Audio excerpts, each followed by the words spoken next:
କାହ୍ନୁଚରଣ ରାଉତ ନୂଆସାହି ଆଜ୍ଞା। ମୁଁ ତ 3 ମାସର ଦେଲେନି ଅକ୍ଟୋବର ନଭେମ୍ବର ଡିସେମ୍ବର ପକେଇଥିଲି ଖାତାରେ।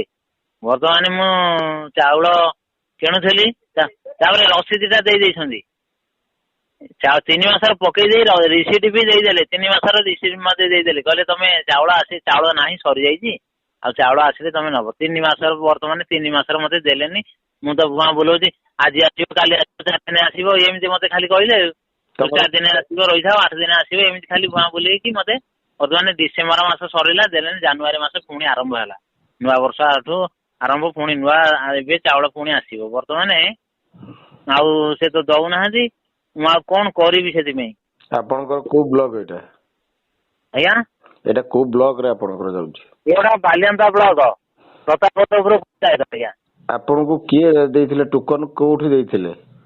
ଆମର ପ୍ରତାପପୁର ସୋସାଇଟି ଆମର ଯୋଉ ବିଶ୍ୱନାଥ ପଣ୍ଡା ଆଜ୍ଞା ବିଶ୍ୱନାଥ ପଣ୍ଡା ଆଜ୍ଞା ସୋସାଇଟିରେ ଆଜ୍ଞା ଯୋଉ ଦେଇଥିଲେ ଟୋକନ ଦେଇଥିଲେ କଣ କହିଥିଲେ ଆପଣଙ୍କୁ?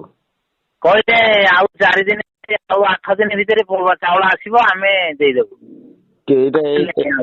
ଆଜ୍ଞା ଭୁଆଁ ବୁଲେଇଲେ। ଏ ଘଟଣାଟା ଆପଣଙ୍କୁ କେତେ ଦିନ ହବ ଟୋକନ ଆଣିବାର? ଆଜ୍ଞା 3 ମାସ ହେଇଗଲା ଆଉ।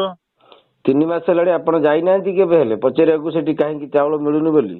ହଁ ପଚାରୁଛି ବାରମ୍ବାର ପଚାରୁଛି ସେ ଭୁଆଁ ବୁଲଉଛି 4 ଦିନ ଆସିବ 8 ଦିନ ଆସିବ କହୁଛି ଏ ମାସରେ ଏବେ ପଚାରିଥିଲି 8 ଦିନ ତଳେ କହିଲେ 3 ମାସ ସରିଗଲା ଆଉ କଣ କୋଉଦିନ ଚାଉଳ ଆସିବ ନାଇଁ ଜାନୁଆରୀ ମାସରେ ଯୋଉ ଚାଉଳଟା ଆସିବ ସେଇ ଦିଆହବ ମତେ ଏ କଥା କହିଲା। ଆପଣ ପଚାରିଲେନି ମୁଁ କେମିତି ଖାଇବି କେମିତି ରହିବି କେମିତି ବୋଲି ସେ ପଚାରିଥିଲେ? ମୁଁ ସେଇଆ କହିଲି ମୁଁ କହିଲି ଚାଉଳ କିଣିକିରି ଖାଉଛି ନା ହଁ ଆମେ ମୁଁ କହିଲି ଆମେ କିଣିଲୁ କାହିଁକି ସରକାର ତ ଦଉଛନ୍ତି ଆମ ଚାଉଳଟା ତମେ କଣ କଲ?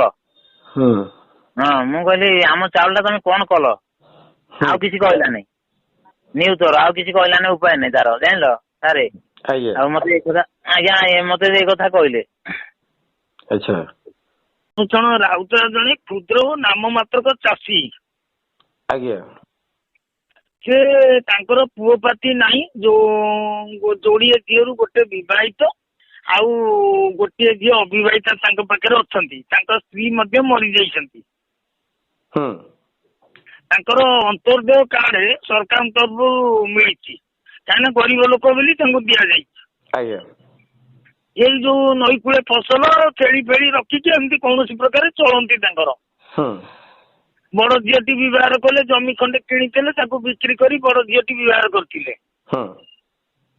ବର୍ତ୍ତମାନ ସେ ପାଇବା ଯୋଗ୍ୟ ଅନ୍ତର୍ଦେୟ କାର୍ଡ ସରକାରଙ୍କ ତରଫରୁ ତାଙ୍କୁ ମିଳିଛି ଠିକ ଅଛି କିନ୍ତୁ ଆପଣ କହିବା ଅନୁଯାୟୀ ଏଇ କାହ୍ନୁଚରଣ ରାଉତରାୟ ବହୁତ ଦିନ ତଳେ ଆପଣଙ୍କ ଏଇ ନ୍ୟୁଜରେ ଗୋଟେ ପ୍ରସାରଣ ସେମାନେ କରିଥିଲେ ଅନ୍ତର୍ଦେୟ କାର୍ଡ ବାଲା ଆମର ସେ ଅନ୍ତର୍ଦେୟ କାର୍ଡ ଭିତରେ ଗୋଟେ ନିରୁପମା ସେଠୀ ଥିଲା ଗୋଟେ ମଥୁରୀ ଜେନା ଥିଲା କାହ୍ନୁଚରଣ ରାଉତରାୟ ଥିଲା। ଆପଣ କେନାଲ ବନ୍ଧରେ ଥରେ ସୁଟିଂ କରୁଥିଲେ ତାଙ୍କର ଯୋଉ ସରକାର କହିଥିଲେ ମୁଣ୍ଡ କରାଯିବ ଅନ୍ତର୍ଦେୟ କାର୍ଡ ରହିବନି ବୋଲି ଆପଣ ଯେତେବେଳେ କରିଥିଲେ ଏହାକୁ ପ୍ରସାରଣ କଲା ପରେ ମାନ୍ୟବର ମୁଖ୍ୟମନ୍ତ୍ରୀ ଘୋଷଣା କଲେ ନାହିଁ ଗରିବ ଲୋକ ଯୋଉମାନଙ୍କୁ ଅନ୍ତର୍ଦେୟ କାର୍ଡ ଦିଆଯାଇଛି ସେମାନଙ୍କର ଯେମିତି ଅଛି ରହିବ କିନ୍ତୁ ମୁଣ୍ଡ ପିଛା ଆଉ କରାଯିବ ନାହିଁ ଯୋଉ ମାଗଣା ଚାଉଳ ସମୟରେ ବାହାରିଥିଲା ଏଇ ଜିନିଷ ଆପଣଙ୍କ ଏମିତି ନ୍ୟୁଜ କଲା ପରେ ତାକୁ ସରକାର ଗୁରୁତ୍ୱର ନେଲେ ଅନ୍ତର୍ଦେୟ ବାଲାଙ୍କୁ କାଟିଲେ ନାହିଁ ଯେମିତି ଥିଲା ତାଙ୍କର ରହିଲା।